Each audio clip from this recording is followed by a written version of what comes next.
Mimi leo kuna kazi ilikuwa nikuja nifanye hapo Bunguri Saidi.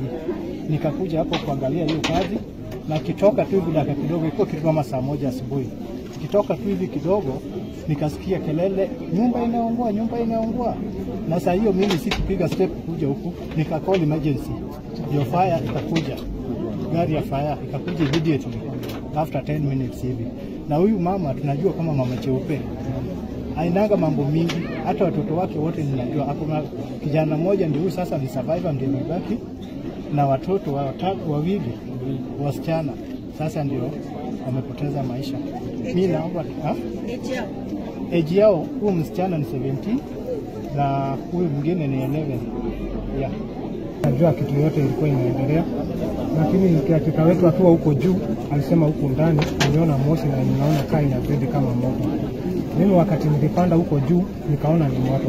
Ilikuwa imeshika bedroom moja na nikaona ni moto kubwa. Mimi nikashuka haraka nikakuja nikabomoa hapa hii fence. Kubomoa nikaingia huko ndani. Kuingia huko ndani kwenda hapo nikapata mlango umefungwa na padlock.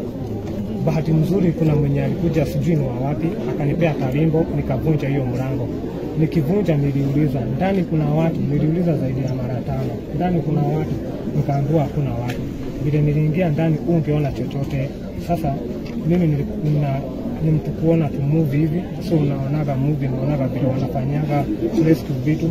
Nikalala chini, nikaanza kutambaa huko chini ndani. Nikaenda nikashika vitu, nilikuwa nashika nikivuta, napatiana hapa nje nao wanatoa.